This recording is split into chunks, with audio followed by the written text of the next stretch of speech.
I wasn't in a good place that winter, and that is the plainest way I can say it without dressing it up. By late February, the black pine ice storm had already chewed through most of what I had left to lose.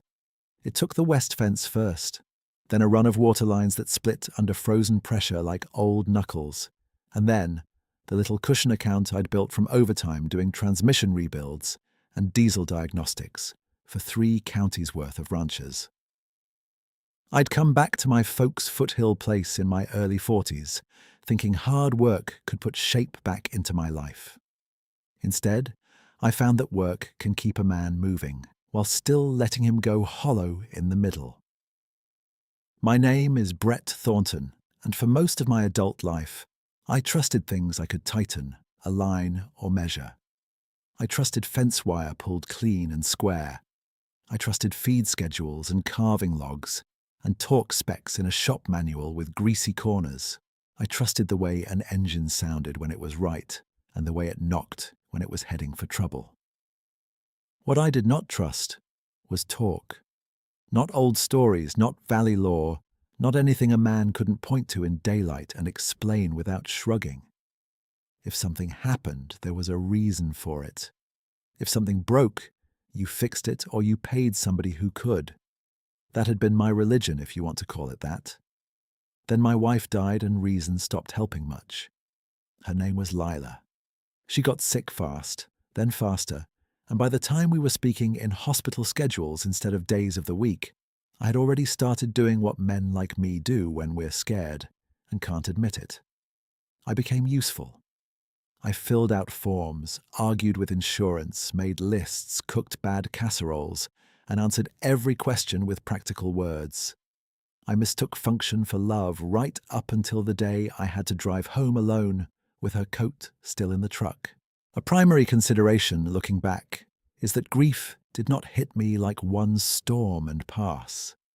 It layered in. Grief made me distant, then distance became habit, then habit became loneliness. So routine I stopped calling it by its name. Caleb was 14 when she passed, and 16 by the winter I'm talking about. He stayed with my sister in town after things between us got too tight and brittle for either of us to breathe in the same house without scraping old hurts raw. He was not a bad kid. He was smart, funny, when he felt safe enough to be funny, and quicker with a wrench than I had any right to expect.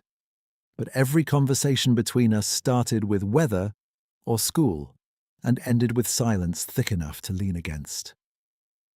I would ask about homework and hear accusation in my own voice even when I meant none. He would ask if I was okay, and I'd say, fine, in that flat tone that means the opposite. We loved each other. That was the non-trivial part. Love was there, but it was buried under too much unsaid.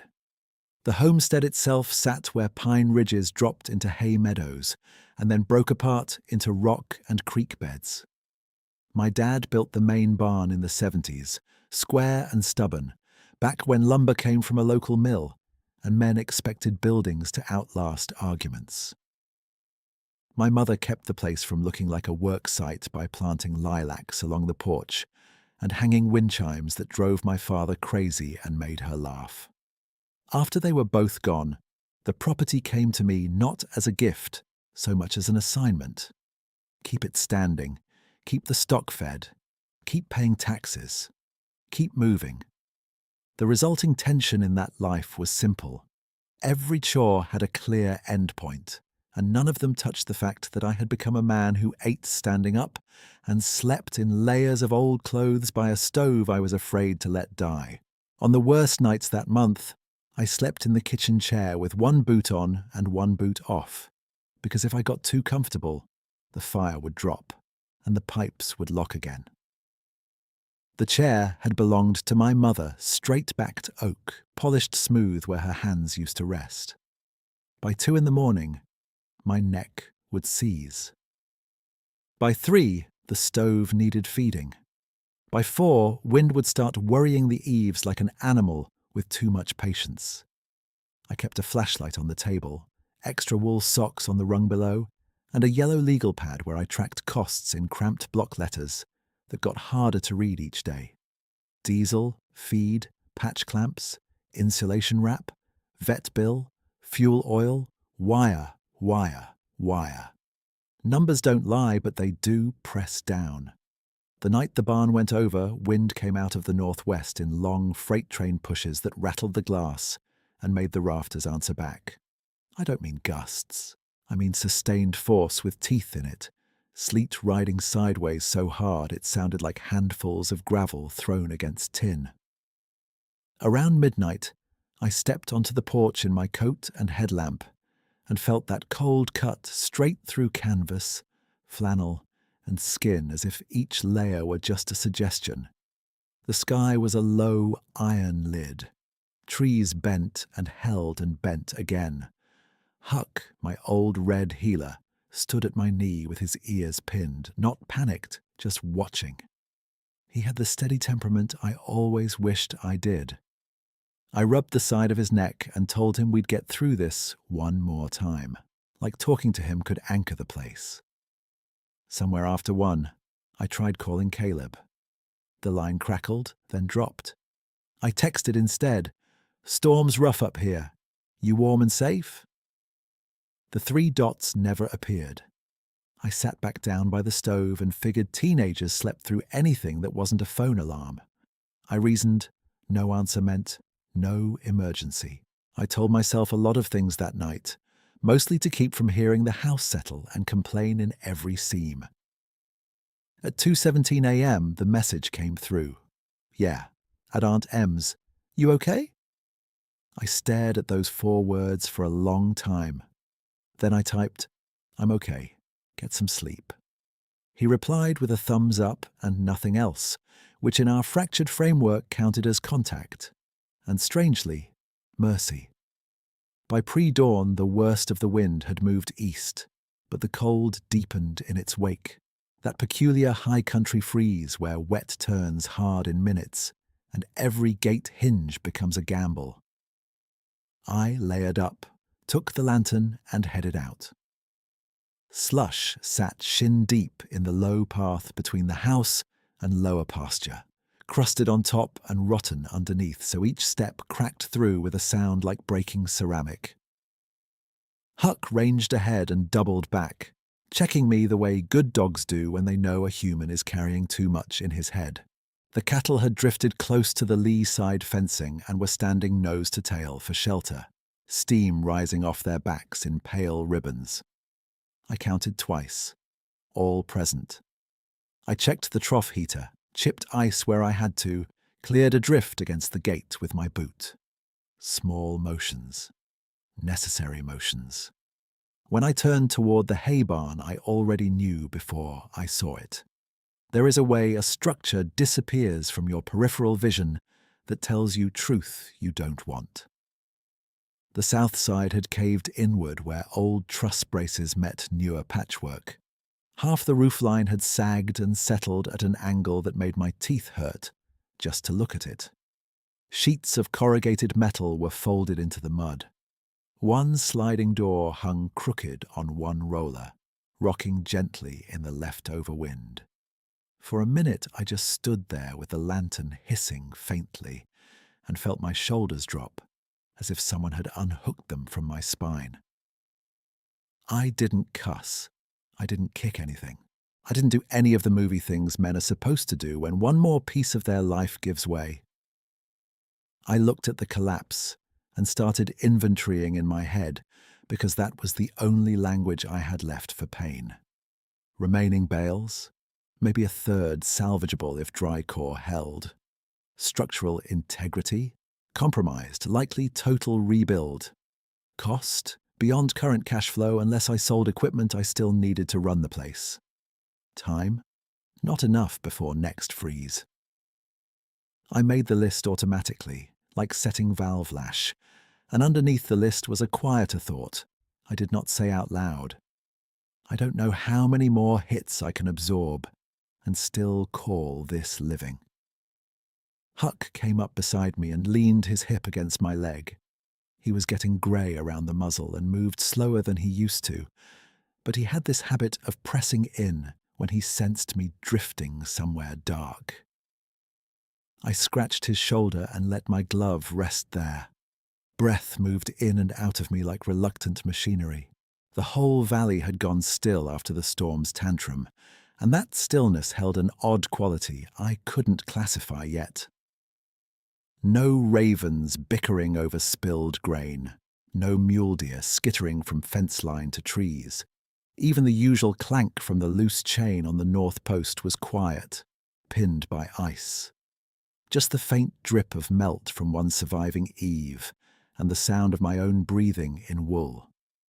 I walked the perimeter anyway, because routine is a handrail when the stairs are slick.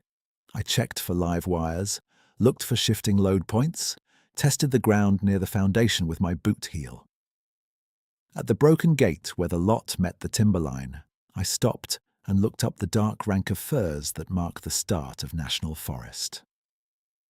Just inside the busted hinge post, 3 flat stones had been set in a crossed pattern over a sprig of wintergreen, too deliberate to be storm scatter or chance. Snow hung in heavy pads on the lower branches. Mist sat low in the draw beyond. Huck stood a few yards ahead with his tail low and steady. Not stiff, not alarmed, just attentive in a way that made me feel like I'd stepped into the middle of a conversation already in progress. I saw nothing I could name. I saw trees, grey light, and my own breath. Still, I touched the brim of my hat out of habit, half to the morning and half to whatever might be listening, and muttered, "Morning," to an empty line of timber. The sound of my own voice out there was so awkward I almost laughed. A grown man, broke and sleep-starved, greeting the woods like they could greet him back. Huck looked over his shoulder at me with that old dog expression that says he'll love you through your foolishness. I stood there another moment, then turned toward the house to start figuring out how to keep one more roof standing through one more week of winter. I made it maybe 20 steps toward the house before I stopped and turned back again, because walking away from a fallen barn felt like leaving a man in a ditch. The lantern swung at my side, throwing weak yellow over slush and broken boards, and I went back to the south wall to see what could be saved before daylight flattened the illusion that I still had options. My gloves were wet through at the fingertips.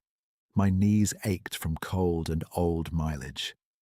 I crouched, lifted one twisted panel, set it aside, then another, and kept moving in that narrow band where effort is enough to keep thinking away.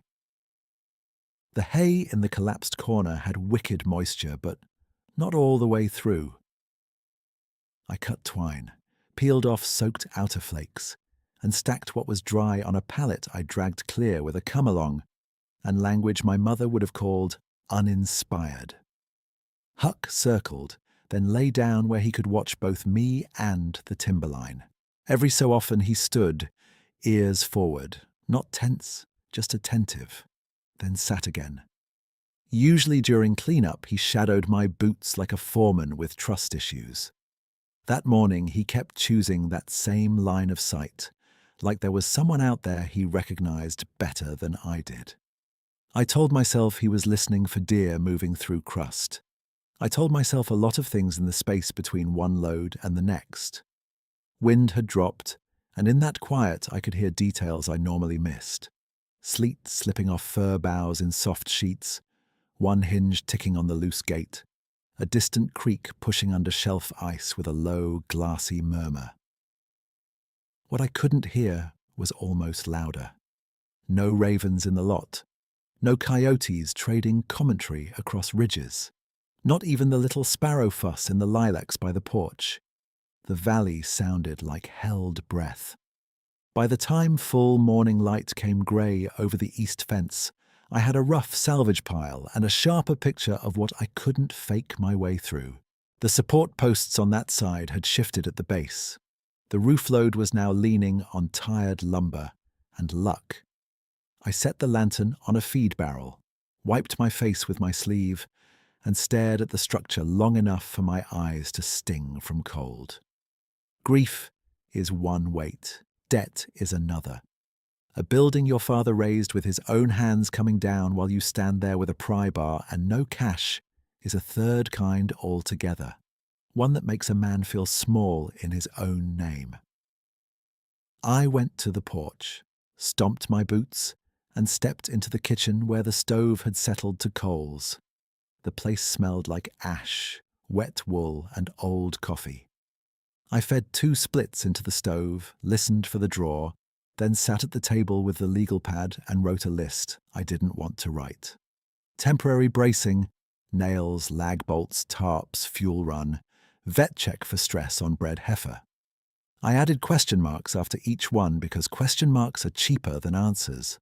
Then I called Wade Henley, who ran the place west of mine and had a loader he rented out by the hour when his arthritis wasn't acting up. He picked up on the 3rd ring sounding half awake and fully unimpressed with life. "Thornton, you alive?" "More or less. Barn took a knee last night. You free this afternoon?" He exhaled into the phone. "Depends if County Road clears. Power's still out here. You need that loader." "I need 3 of me and a week of dry weather. Loader'll do for now." "I'll come if I can. Don't climb anything dumb till I get there." "I make no promises." "You never did." That was the whole conversation, and it helped more than it should have. Somebody saying they'd show up is sometimes enough to keep a day from tipping. I sent Caleb a short text after that. "Barn went down some. I'm okay." He answered a minute later with, "You need help?" I stared at those 3 words until my tea kettle started rattling and I had to stand up. I typed back, "Not today. Roads are bad. We'll talk tonight if you want." His reply came quick. "Okay, be careful." We were still speaking like men handling a skittish horse, one calm movement at a time, but at least we were in the same corral. By late morning, I was outside again with a chainsaw, cutting fallen limbs away from the barn lane so Wade could get through if he made it over the ridge. Sawdust sprayed damp and sweet against my chaps. The chain complained in the cold. My shoulders burned. When I shut the saw off to refuel, silence dropped around me so clean and complete it felt almost formal. Huck wasn't by the fuel can where he usually waited for a break. I found him 30 yards upslope near the broken gate, standing with his tail level, eyes fixed on the fur line, as still as a carved thing. "Hey," I called softly. "You planning to supervise from up there all day?" He glanced back once, gave a little huff, then looked forward again. I walked to him, boots sinking through crust, and followed his gaze. Nothing moved. Snow clung to bark in long, white seams. Mist lay low under the trees, bright where sun hit it, dim where trunks crowded close. I felt watched and not threatened, and that was such a strange combination my mind kept trying to file it under something familiar and failing.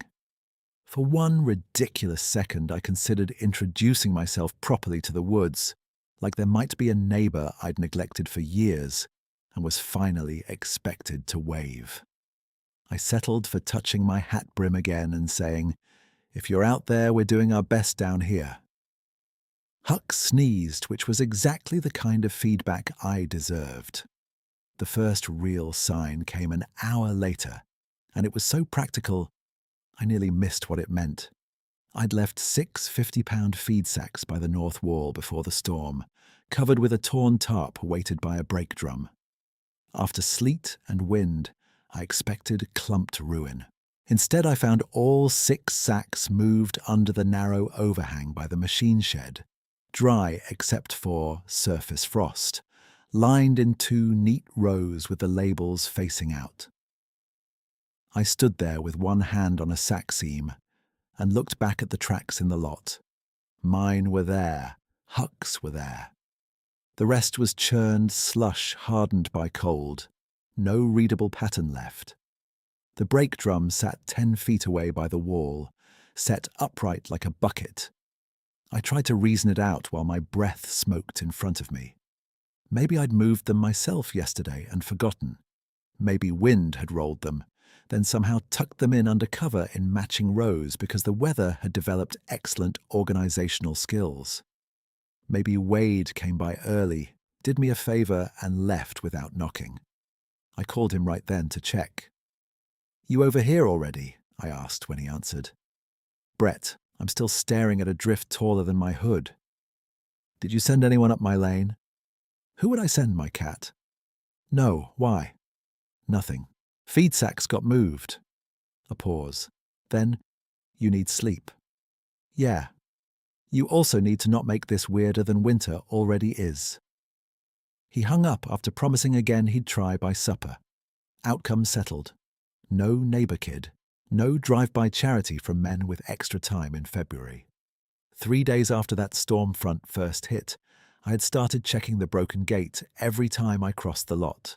Not because I believed anything unusual, but because I had run out of good explanations, and my mind wanted data. That afternoon, with pale sun sliding behind cloud, I found another arrangement just inside the hinge post. Not random debris, not scatter. 2 narrow sticks laid parallel, a flat stone bridging them, and on top of that a tuft of dried bunch grass tied once with a strip of bark. It looked less like decoration and more like a marker made by careful hands. Huck walked up, sniffed it once, then sat beside it without touching. His ears were loose. His breathing was easy. He looked from the marker to the timberline and back to me, waiting. Not warning, waiting. At the far edge of the meadow, 3 mule deer stepped out of the firs and fed along the snow-thin grass with the same unhurried posture they used on calm spring evenings. One doe raised her head toward the trees, flicked an ear, and lowered it again to graze. If there had been a cougar in there, those deer would have gone rigid and gone fast. If there had been a bear, Huck would have been a red streak in the opposite direction. Instead, the dog sat like we were all sharing weather. I crouched by the little marker and held my glove above it, not touching, just feeling the shape of the thing in my head. Whoever set it had done so with intent and patience. Whoever moved my feed had known exactly what needed to stay dry and where to put it, so I'd find it before evening chores. The crux settled in hard right then. Either I was slipping in ways I could no longer deny, or there was a presence near my place that understood ranch work, boundaries, and care. I picked up the flat stone only long enough to check underneath, then set it back exactly as I found it. No trap, no note. Just earth, cold and dark, and the faint, sharp smell of wintergreen from crushed leaves nearby. I took my phone out, snapped one photo of the arrangement with my boot toe in frame for scale, and sent it to myself with the timestamp so I couldn't later claim memory had embellished it. Then I put the phone away and sat on an overturned bucket facing the trees until dusk. Huck pressed warm against my shin. Both of us quiet as the light thinned, and the valley held that same gentle, watchful hush. That hush stayed with me until the cold finally drove through my coat and into my bones. I rose from the bucket with my knees snapping like dry twigs, brushed crusted snow off my jeans, and gave Huck's flank a pat. He stood and stretched, front legs long, then looked once more toward the timberline before following me down to the house. I kept waiting for the familiar drop back into the same grey weight I'd been carrying for months, that deadened feeling where every thought ended in cost and loss. It didn't land right away. In its place was a narrow, inconvenient curiosity that kept tugging at me, like a bolt I knew was cross-threaded and couldn't leave alone. Inside, the kitchen felt smaller than usual, lit by one lamp and the stove glow. I hung my coat, fed the fire, and set water to boil. While the kettle warmed, I pulled my phone back out and looked at the photo of the little marker near the gate. The timestamp was clear. The details were clear. 2 sticks, 1 stone, one tied tuft of grass. Neat, deliberate, not weather. I zoomed in until the image went soft and grainy, then laughed once under my breath at myself. I had spent 20 years diagnosing machines by sound and vibration, and now I was crouched over a phone studying woodland crafts like a rookie deputy in a mystery novel. The call with Caleb came in just after 6, right when sleet started ticking against the north window again.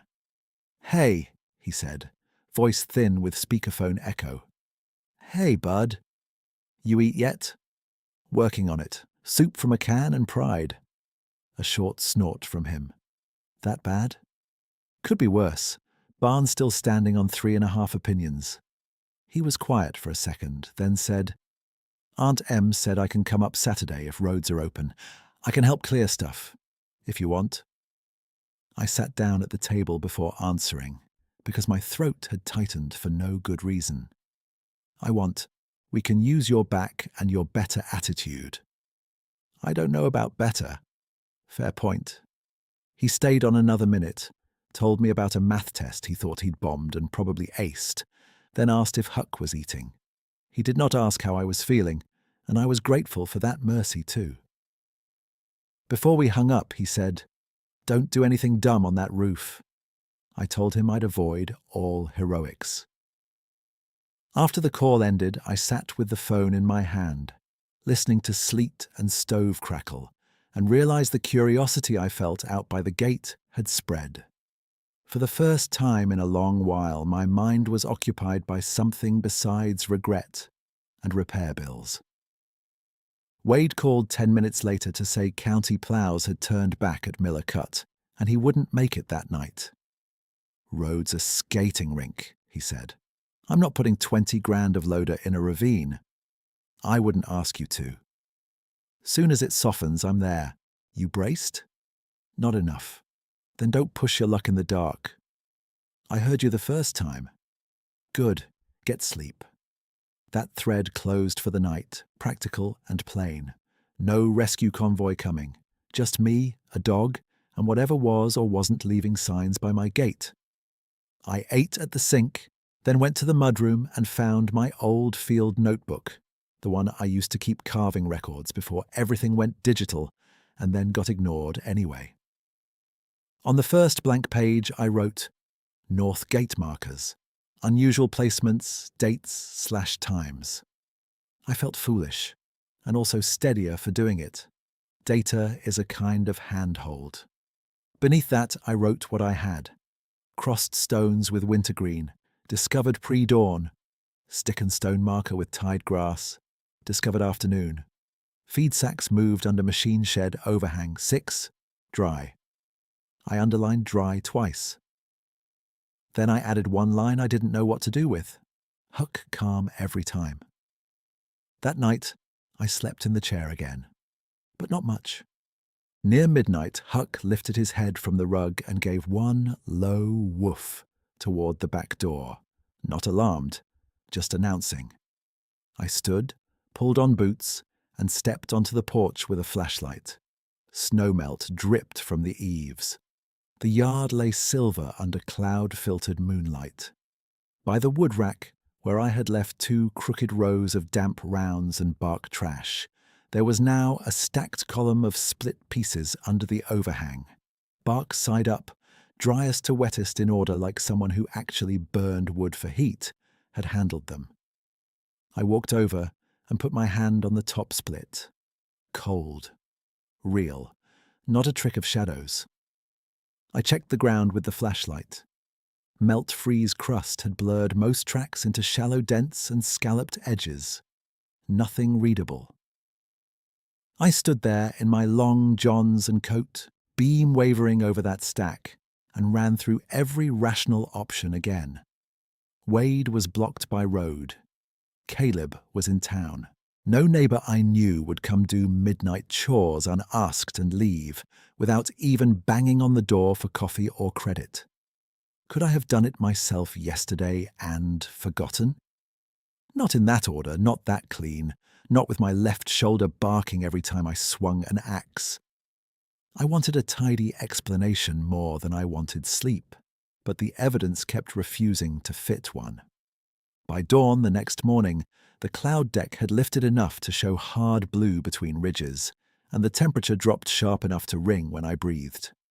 I made coffee, clipped the previous night's phone photo to the notebook page with a rusting paperclip, and added a second entry for the wood stack. Then I pulled on dry socks, called Huck, and headed for the lot. Curiosity had become a task. It didn't erase grief. It interrupted it. By the fourth evening after the barn came down, I had fallen into a new routine without admitting it to myself. Chores, repairs, quick notes in the field book, and one deliberate pass by the broken gate before dark. That afternoon I found no marker there, just snow crust and bent sedge, and I felt an odd letdown, like missing a check-in with someone I'd never met. I shook that off and went to the south side of the barn to sort scattered hardware into buckets before the next weather roll. Nails in one, bent screws in another, salvage brackets in a crate. Sleet returned around sundown, thin and needling, enough to glaze everything in a skin that caught the last light. The world turned pewter. Huck stayed close until I dragged a sheet of folded tin out from under a beam. Then he trotted 10 yards off and sat facing the firs again, tail wrapped around his paws. I remember straightening up, one hand on my lower back, and thinking I ought to get inside before the ground turned slick. Then I heard it. Not a crack, not a crash, just the measured sound of weight moving through brush with care. Branches nudged and released, snow sliding off boughs in soft falls. I went still. The sound came again from just inside the timberline above the broken gate, slow and spaced, like whoever made it was picking each step. I told myself this couldn't be real. I told myself I was cold, overtired, and halfway primed by my own notes to see patterns where there were none. I listed likely animals. Elk bull, no, wrong cadence. Black bear, no, wrong season and wrong posture in my head. 2 deer moving together? No, too much mass in each step. I even tried fallen limb bouncing downslope because desperation breeds creativity. None of it held. Underneath all that mental noise was one steady fact. Huck was calm. He wasn't bristled, wasn't barking, wasn't crowding my legs for instruction. He sat there as if waiting for an old ranch hand to finish crossing the yard. The shape appeared where the fir trunks thinned, 30, maybe 40 yards out. At first it was only dark against darker trees. Then it shifted sideways and stepped into sleet light, and scale made my breath catch hard enough to hurt. It was taller than any man by a wide margin, broad through shoulders and chest, fur dark brown to near black, where wet. Long arms hung low, hands large and open, not clenched. It did not rush. It did not lean in. It paused with one foot lifted, looked down, and placed that foot between a scatter of broken glass and nails by the old fence line with the kind of care I used around hydraulic hoses. I wanted to run, but something made me stay. Not stubbornness, not bravery. More like recognition that panic didn't match what I was seeing. The creature turned its head toward Huck first, then toward me. I could not make out every feature in that light, but I saw enough to understand the expression was not predatory. Watchful, yes. Intent, yes. But gentle in a way I don't have better language for.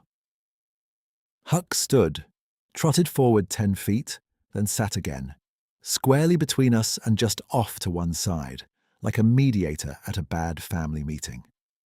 My old dog looked over his shoulder at me once, ears neutral. The creature remained where it was. No display. No sound except slow breathing and sleet ticking through branches. I heard my own voice before I decided to speak. Evening. The word looked ridiculous hanging in that weather, but saying it steadied me. The creature's head dipped a fraction, then lifted. I took one careful step forward in the slush. It took one careful step back into the fir shadows, not startled, not retreating in fear, just preserving the same distance between us. I stopped. It stopped. I shifted left around a bent panel. It shifted left too, keeping line of sight open and the gap unchanged.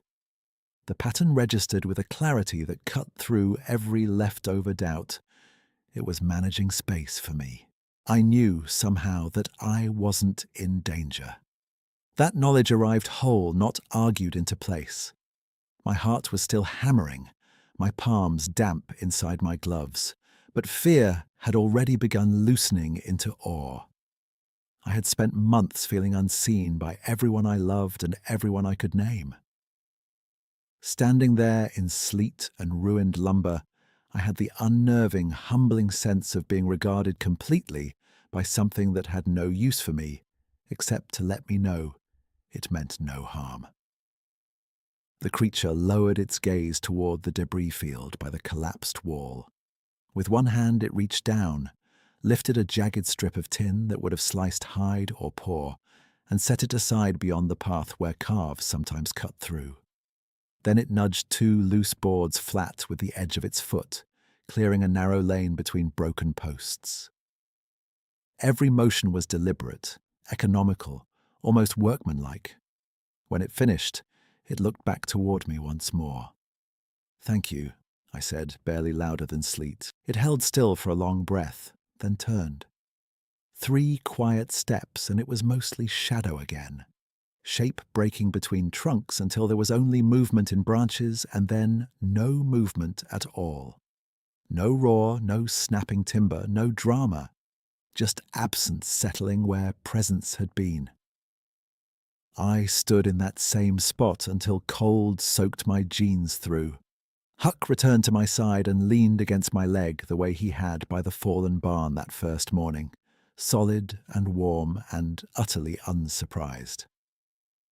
I crouched and gripped his collar with both hands, forehead against his neck, and laughed once in disbelief, because I had just said evening, and thank you to a figure taller than my barn door, while my dog handled it like routine ranch business. When I finally straightened, I took out my phone with clumsy fingers and photographed the cleared path, the moved tin, and the sleet-soft impressions near the fur line that showed depth more than shape. Back at the house, I printed the photos on the old inkjet, dated them, and slid them with a notebook into the metal recipe box my mother used to keep under the pantry shelf, because if I was going to carry this, I needed to carry it honestly. I slid the metal recipe box back under the pantry shelf, stood there with my hand on the cool handle, and listened to the house settle around me. The stove ticked. Sleet brushed the window in fine, dry grains. Huck had curled on the rug by the door, chin on his paws, eyes half open the way old working dogs sleep when they still believe they're on duty. I should have gone to bed, if you could call the kitchen chair a bed, but my nerves were humming too hard for rest. I poured the last of the coffee, now bitter and stewed, and sat at the table staring at the back door, as if the next part of my life might knock like a neighbour. It didn't knock. It made itself known another way, with one careful thud from the dark beyond the barn lot, then a second several minutes later, spaced and deliberate. Not collapse sounds, not branches breaking loose, weight being set down with intent. Huck lifted his head at the first one, then stood at the second and went to the door, with his tail low and slow. No hackles raised. I pulled on my coat, took the flashlight, and stepped out under a sky the colour of forged steel. My breath came white. The yard glittered with crusted ice. Farther down, beyond the machine shed, a shape moved near the fallen side of the barn, broad as a gate and taller than the stack of spare corral panels leaned against the fence. I kept the light pointed down so I wouldn't blind either of us. The figure carried a straight lodgepole tucked along one shoulder like it weighed no more than a fence rail. He stepped through the churned mud where my own boots had slipped all day, then paused at the edge of broken tin and angled his body to avoid it, moving with the same practical caution he'd shown in the sleet light. He lowered the log beside the collapsed wall without a crash, just a deep, dull contact in frozen ground. Then he turned his head toward me. We stayed there in a long, quiet balance, 50 feet apart, both of us visible and neither pretending otherwise. "I see you," I said, voice rough in cold air. "I'm not going to crowd you." He dipped his head once, almost formal. The crux of it settled in me right then. I had spent days fearing I might be misreading danger, but what stood in front of me was making room for me with every choice. He wasn't bolding up on my fear. He wasn't testing my fence line. He was working, and he was working carefully because I was there. He turned back toward the timberline, disappeared into black trunks, then returned with another pole thicker than my thigh. One by one, he laid them parallel near the barn, each cut near true length, ends rough, as if snapped and twisted rather than sawn. I watched 4 trips, maybe 5, until my fingers went numb through gloves, and the sleet hardened again. When I finally backed towards the porch, he paused, waited for me to clear the lane, and only then crossed it with the next log. By first light, the lot looked like a crew had staged materials overnight for a job too big for one man and one pickup. 8 lodgepole supports lay near the caved wall, each straight, each sound, each about twice the thickness of my fence posts. I walked them in order and put my hand on everyone, counting growth rings at the cut ends where I could, checking for rot pockets, insect channels, split seams. Good timber, fresh, useful. Huck threaded between them and sniffed each base, then sat near the largest one and looked toward the trees with quiet patience, like he expected someone to return for instructions. I fetched my tape and measured the diameters anyway, because measurement is what I do when my mind starts drifting into places it can't hold. 11 inches, 12 1/4, 10 7/8. I wrote them in the field notebook with a pencil dull from cold. Then I called Wade and put him on speaker, while I stood over the logs, boot on one end to steady the tape. "You sure you didn't send a truck up here at night?" I asked. "Brett, my truck hasn't moved since Tuesday," he said. I heard wind buffeting his porch and a coffee mug set down hard. "Why?" "I've got 8 lodge poles staged by the south wall. Good ones, no saw marks." A pause stretched, then he gave a low whistle. "You cutting in your sleep now?" "If I did, I got a lot stronger overnight." "You want me to come look?" "Roads still bad?" "Still bad. I can get there by tomorrow if County salts the curve." "Then come tomorrow." "Don't touch that wall alone," he said. "I mean it." "Understood." That contact had an outcome. He was coming if weather gave him a lane. I logged the call time in the notebook and took photos from 3 angles with my boot in frame, then printed them before the inkjet could change its mind. The evidence went into the recipe box beside the gate marker shots and the path photos. I was building a record not because I expected anyone to believe me yet, but because I needed my own memory, tied down to facts that wouldn't soften with time. Near noon, I heard metal scream from the lower lot, sharp and short, followed by one panicked bawl. I ran before I had a plan. Huck beat me by 10 yards, cutting left around the feeder. The yearling heifer I called Maple had stepped through a twisted section of paneling that had slumped during the collapse, and one rear leg was trapped between bent rails and a strip of peeled tin. She was not cut badly, but she was fighting the bind in quick jerks that could turn a manageable problem into a broken leg in seconds. 2 calves had crowded close, confused and calling, making the footing worse. "Easy, girl, easy," I said, hands out, trying to calm all 3 at once while I scanned for leverage. I grabbed the fence tool from my belt, but the rail had torqued under load and wouldn't budge with one hand. I needed bolt cutters from the shed. I took one step back to get them and stopped because the fir line above the lot gave a low rustle. Then another, and that familiar dark shape came into view at the edge of the open ground. He did not rush. He stayed wide of the calves, circled through the safest path, and knelt 3 body lengths from Maple so slowly she had time to see each movement. Huck stood between us for a beat, then moved aside and sat. I held still, one hand on the post, heart pounding hard enough I felt it in my throat. The creature reached for the bent rail with both hands, tested tension once, then lifted and rolled the metal outward just enough to release pressure from Maple's leg. Not torn loose, not flung. Controlled, measured force like breaking a rusted bolt without shearing the housing. Maple jerked free, stumbled 2 steps, then planted and stood trembling. The calves pressed to her flank. She was shaken, but she was upright and breathing clean. I moved in to check her while he remained where he was, giving me lane and space. "Good girl," I murmured, running my hands down tendon and hock, feeling for heat, swelling, instability. None beyond a superficial scrape. I exhaled for what felt like the first time in a minute, and looked up. He watched with that same intent calm, then lowered his gaze to the twisted panel and folded it flat against the ground so no hoof would catch again. One massive hand, gentle as you'd use on dry kindling. Then he stepped back. "I love these dumb animals," I said, voice shaking despite myself.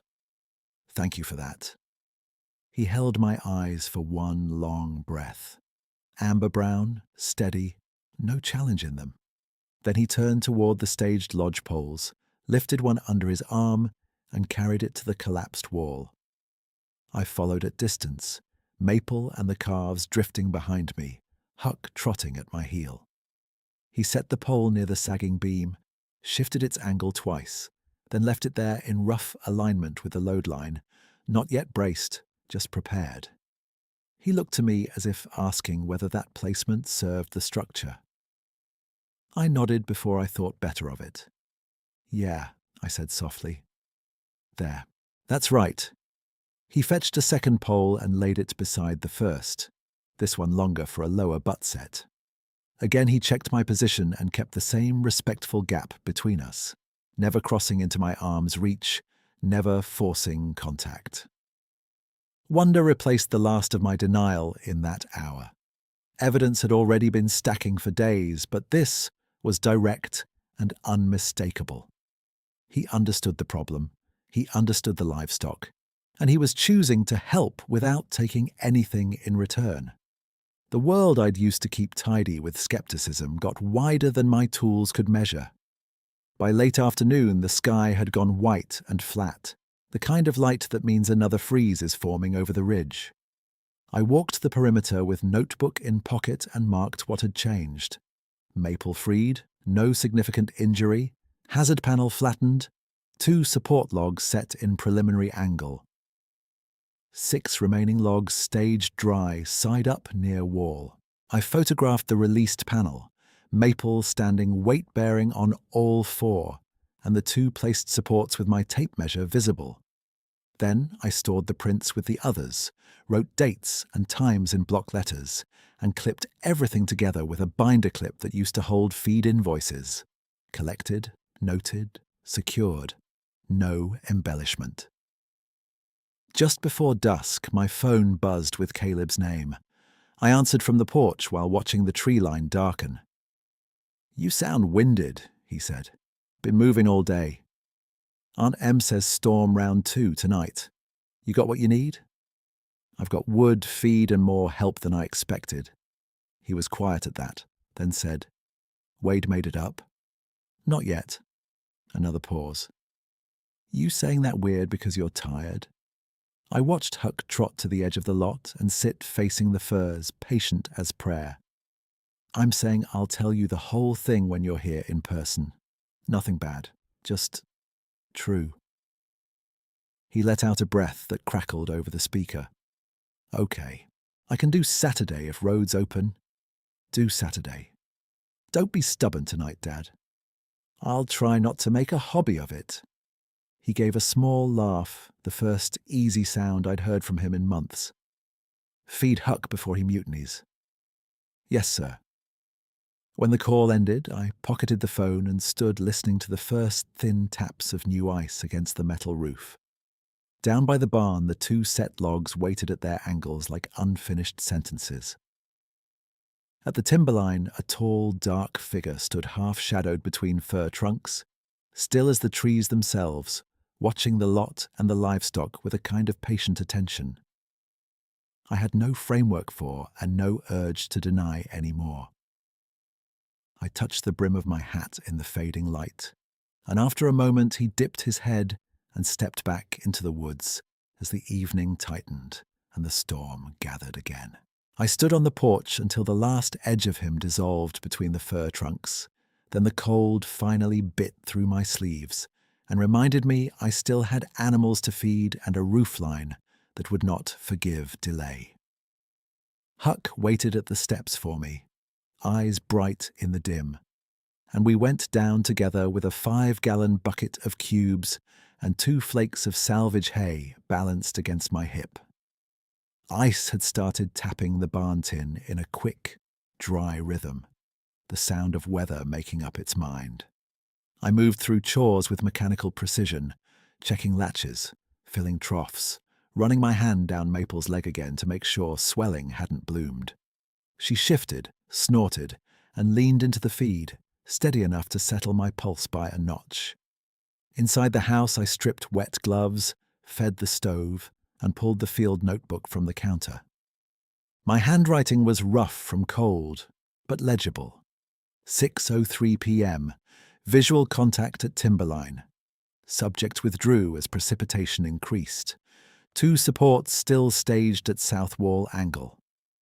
I capped the pen and sat there with my elbows on the table while sleet turned to heavier pellets against the glass. The crux sat right in front of me, blunt and inarguable. The storm was coming back hard, the barn was still compromised, and I was no longer the only one trying to hold that place together. At 7:18, my phone buzzed with Wade's name. I answered on the second ring. "County just shut Miller Cut," he said over a wash of wind noise. "State truck slid and blocked the lane. I'm not getting through till morning at best." I figured. "You braced anything yet?" 2 poles set for angle, not loaded. He swore softly, then steadied his tone. "Then keep stock clear of that south side. Don't go under a sagging beam by yourself, Brett." "I hear you. You call if it gets worse." "It's already worse." A breath on his end. "Then be smart tonight." That outcome closed the door on borrowed machinery and neighbor muscle. I set the phone down and looked at Huck. He was standing by the back door, not whining, not pacing, just fixed there with that patient expectancy he had worn for days. I told myself, this couldn't be real in any framework I'd trusted my whole life. And I told myself, in the same breath, that real was whatever held up under pressure. Right now, pressure had a name and an ice front and a knack for taking one more thing than you could spare. By 9 o'clock, the gusts were shoving at the house in long pushes that made the stovepipe hum. I layered up again, lantern in one hand, coil rope in the other, and stepped into blowing sleet that stung my cheeks like thrown sand. The barn lot had turned into a mirror-skinned churn of mud and crust. Cattle were restless, bunching and breaking, heads up toward the wind. The south wall gave a low complaint I felt through my boots before I heard it with my ears. Not a collapse, a warning. I swung the lantern beam and saw him at the edge of the lot, already moving. He came out of the snow in that same unhurried way, huge shoulders silvered with ice, one lodgepole carried crosswise against his chest. He passed me at a wide distance, never crowding, and set the pole under the sagging line where we had both been studying the load. He tested the angle, shifted the base with one deliberate nudge of his foot, then looked my way. I understood the look as clearly as if he had pointed. Animals first. The pregnant heifer, June, was still in the dangerous side pen with two late calves sheltering near her flank. I clipped on the lead, spoke low into her ear, and tried to walk her toward the lean-to alley. She balked when a gust slammed the loose door and sent metal banging. Huck darted around to gather the calves, quick and clean despite his age, bringing them into line with steady pressure. Behind me, timber groaned. I did not turn. I did not need to. I could feel the roof settle another fraction. Then came the sound that split the night from the rest of my life. One deep crack from the failing beam, cut short by a heavy thud as the first support took load. I looked over my shoulder and saw him under the eave, both hands on the angled pole, body braced, holding the line while sleet drove off his back. Not straining wild, not thrashing, just anchored. I led June forward. One calf slipped, scrambled up, and kept moving. Huck nipped air at its shoulder and pushed it through the gap. We made the lean-to with feet to spare. "Stay there, girl, stay," I said, tying off June and swinging the gate shut. My hands shook so hard I missed the knot once, then got it. When I turned back, he had already set a second support, lower and wider, building a cradle under the weak span with a precision no panic could teach. He lifted the base of the first pole, adjusted by inches, and settled it again so both logs shared the load. The roofline stopped dropping. Wind still tore at the sheets, but the structure held.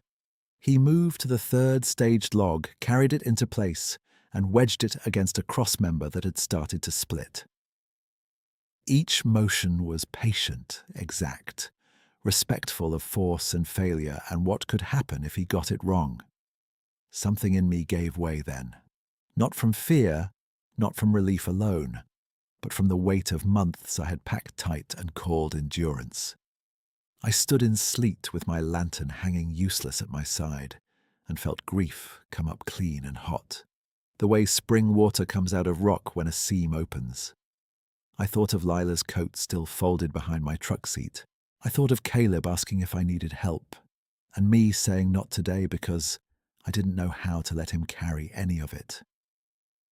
I thought of every night in that kitchen chair telling myself I was fine because the stove was lit and the pipes hadn't burst, as if surviving and living were the same thing.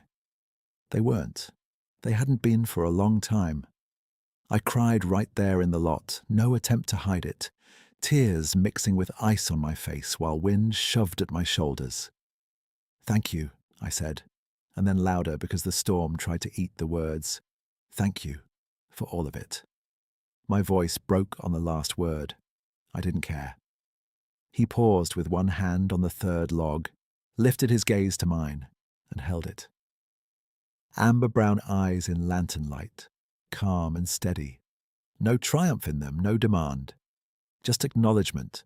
He set that third support into final position, leaned his weight once to seat it, then reached for a shorter piece and laid it crosswise at the base like a chock to keep kick-out from happening if the ground softened. Signature work. Thoughtful work. By the time the gusts eased from a roar to a hard, steady push, the south line was propped on a rough triangle of those massive poles, each one bearing what old milled lumber could no longer take. I walked the inside edge with the lantern, checked clearances, and listened. No new cracking, no shift underfoot.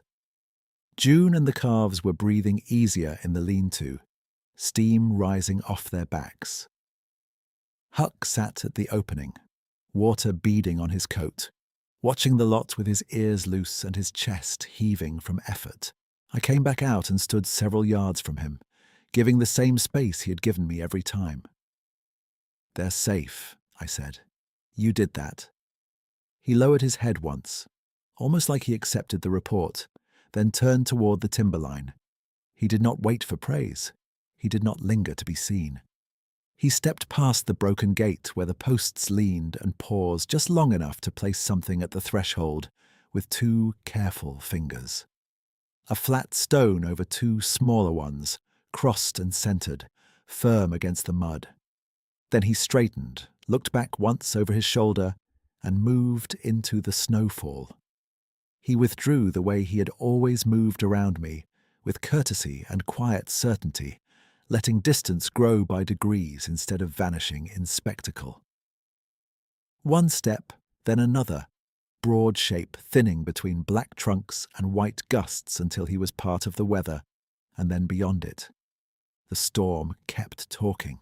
The trees kept swaying. Nothing in the valley announced what had just happened.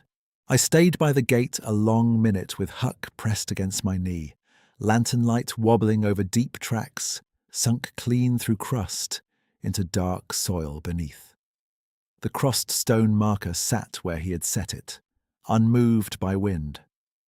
I crouched, touched the top stone, and left it exactly in place. No claim, no trophy, just witness. By first grey light, the ice had eased to a fine drift, and the barn was still standing on those supports, crooked but alive, like a man who had taken a hard beating and found his feet anyway. I photographed every brace, every contact point, every track I could before thaw softened edges. Then I went inside, printed the images with shaking hands, and filed them in the recipe box behind the earlier notes. Evidence collected, dated, stored. I made coffee, sat at the table in wet socks, and listened to Huck snore by the stove while dawn widened over the pasture, and the house, for the first time in months, felt less like a place I was losing and more like a place I was still allowed to keep. By mid-morning, the county plough finally scraped a lane over Miller Cut, and Wade's loader crawled up my drive just before noon, with chains ringing on packed ice. I met him at the gate with Huck at my heel and a thermos in my hand. Wade climbed down stiffly, took one look at the barn, then looked again, longer at the angled lodge poles under the south span. He walked to the first brace and laid his palm on it, thumb tracing the rough break at the end. "You didn't set these alone," he said. "No." He waited, eyes on the timberline, then back to me. "You want to tell me the long version or the short one?" "Long one's truer." We stood in sleet-bright sun while I told him, plain and in order, from the stone markers to the feed sacks, to Maple's leg, to the night under the beam. I expected a joke, or that careful half-smile people use when they decide a man needs sleep more than agreement. Wade just listened, jaw working like he was chewing a tough thought. When I finished, he crouched at the base of the third support and checked the chock placement with a mechanic's eye. "That's clean load transfer," he said quietly. Whoever did that understood failure points. He rose and dusted his gloves. My granddad used to leave crossed stones at fence breaks when he moved stock in high country. Said it meant mended and respected. I figured he was spinning old man yarn. Maybe not. He gave me a level look. "I'm not going to town with this, but I'm not going to call you a liar either." That settled his loaded paws from every call we'd had. He knew more valley stories than he'd ever admitted, and he chose to meet me where the facts stood. We spent the rest of that day doing what men can do when words run short. Work that holds. Wade ran the loader slow, while I set cribbing blocks and steel jacks. We left the lodge poles in place and built supplemental supports around them, because removing them would have dropped the span. By late afternoon, we had the wall stabilized enough to carry through another freeze. I photographed every new brace, wrote dimensions and placements in the notebook, and added Wade's witness notes with his initials by each line. That evening, before he left, he leaned on his truck door and said, "You should call your boy. Not tomorrow. Tonight." I called Caleb while the sky was turning copper behind the fir ridge. "Road's clear," I told him. "Still want Saturday?" "I'm already packed," he said. Aunt Em drops me at 8. Saturday came bright and brittle. I heard my sister's car crunch in the drive. Then Caleb stood in the yard with his duffel, and that guarded posture we'd both learned too well. He had gotten taller since fall, shoulders broadening, face still young around the eyes. Huck trotted straight to him, tail wagging hard enough to sway his hips, and Caleb knelt to rub both ears. "You feeding him steak while I'm gone?" he asked. "Canned regret and dry kibble." He snorted. "Tracks." I laughed, a short, real one, and felt something unclench. "Come inside. Coffee for me, hot chocolate for you, and I owe you a strange story." At the kitchen table, I set out the metal recipe box, the notebook, and the stack of printed photos in date order. Caleb listened better than most adults I know. He stopped me twice for timestamps, once for weather sequence, once to ask why the dog mattered. "Because Huck tells the truth with his body," I said. He was calm every single time. Deer were calm too. No panic behavior. That's part of the evidence. Caleb studied the shot of the crossed stone marker at the gate. "You moved any of these?" "Only one once to check underneath. Put it back exactly. I noted that in here." He flipped pages, reading my cramped entries, then touched the photo of the braced roofline where lantern light hit the logs. "Dad," he said softly, "I believe you." I had prepared myself for skepticism, for careful teenage diplomacy, for anything but that direct gift. I looked down at my mug because my eyes had gone hot again. "Thank you," I said. "I should have believed you more too, all those times you tried to talk to me and I hid behind work." He nodded without looking up. "I was mad at you, still was some, but I missed you worse. We let that sit, no speeches, no fixing it all in one sweep. Then we put on gloves and went out to the barn. 3 days passed before the insurance adjuster could make it up the road. Her name was Nora Bell. Practical boots, clipboard, no patience for drama. She documented storm damage, measured square footage, photographed the collapse and temporary stabilization. At the south wall she stopped, brow lifting at the lodge poles. "These aren't milled," she said. "No." "Who installed them?" "Emergency support during the second storm night." She looked at me, then at Caleb, then back to the logs. "I can note unconventional field bracing, effective. That's what I can put in a report. That works." She wrote it exactly that way. Outcome: partial structural claim approved. Payout smaller than needed, but enough to start framing. Practical truth, not a miracle, and I was grateful for it.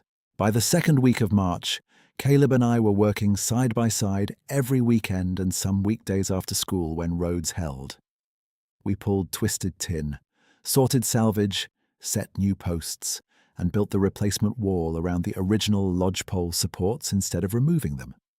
Not because we couldn't eventually replace them, but because neither of us wanted to pretend they hadn't carried us through. We sistered beams to code, added gusset plates, and overbuilt the south corner on purpose. During lunch breaks, we sat on overturned buckets in weak sun, passing a thermos back and forth, talking about ordinary things first and harder things when they surfaced. One noon he said, eyes on the lot, "When Mum got sick, I thought you stopped seeing me." I answered slower than I once would have. "I saw you. I just shut down so hard I couldn't show it right. That's on me, not you." He rubbed Huck's neck and nodded. "I can work with that." That was how we reconciled. Not a grand apology in one weatherproof sentence, but repeated honesty with nails and sawdust under it. Wade came twice more with equipment, and once just to hand us bolts and stay out of the way. He never asked for another full retelling.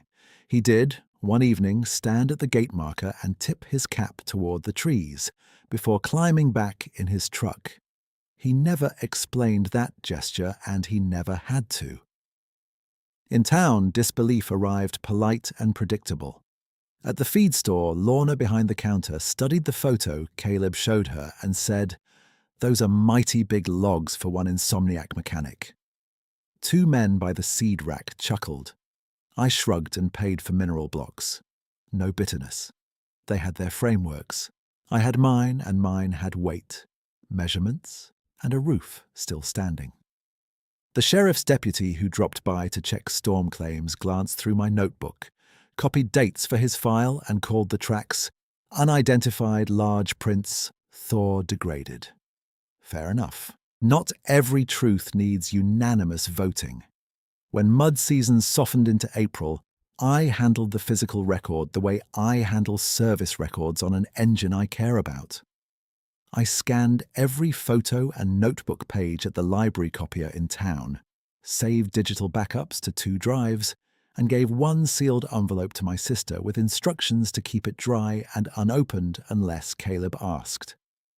The original prints, notes, and Wade-initialed bracing log stayed in the metal recipe box under the pantry shelf. The few track casts I attempted had slumped in Thor and were useless, so I wrote that plainly. Abandoned due loss of edge definition. Nothing hidden, nothing embroidered. The strange details all found their place in my understanding, even without tidy explanation. The stillness in the valley wasn't emptiness. It was a kind of calm field where panic didn't spread. The deer feeding near the tree line and Huck sitting easy were the first trust signals, and I had missed them until I needed them. The crossed stones were boundary language, maybe older than any story I'd heard, maybe only meaningful because of what followed.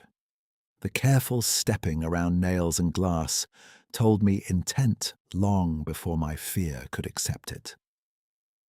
The distance he kept was not caution for himself alone. It was courtesy for me. In early May, with lilacs budding by the porch like my mother had planned for every spring whether we deserved it or not, Caleb and I hung the last door track and rolled the new barn door shut in one clean pull. It seated true on the first try. We stood there with our shoulders touching, both pretending sawdust had gotten in our eyes. Huck barked once, triumphant, then trotted to the broken gate, now repaired, and sat facing the timberline in evening gold. Caleb followed his gaze. "You think he's still out there?" I rested my forearms on the top rail. "I think the world is bigger than what I can prove on demand, and kinder sometimes than what I expected." He nodded, accepting that answer like a tool-handed grip first. I like that better than pretending it didn't happen. So do I. We left a small crossed stone marker at the inside edge of the gate, not as bait and not as claim, just acknowledgement. Through summer storms and clear nights, it stayed in place. Nothing theatrical followed, no return performance, no need for one. The gift had already been given, a barn held through the black ice. Cattle alive, a father and son back in the same work rhythm. Grief no longer the only language in the house. I still sleep lighter when wind rises, and I still keep extra wood by the stove. Storms did not stop because I learned wonder. Loss did not erase itself because one night turned sacred. But I am not hollow the way I was. I call Caleb first now, not last. I answer when he asks how I am, and I tell the truth. I keep the recipe box where I can reach it. And some evenings I sit on the porch with Huck and watch the fur line darken, hat in my hands, grateful without needing to name to whom. The knowledge I carry is simple and heavy as timber. Strength does not have to bruise to be real, and gentleness can hold a roof long enough for a life to walk back underneath it.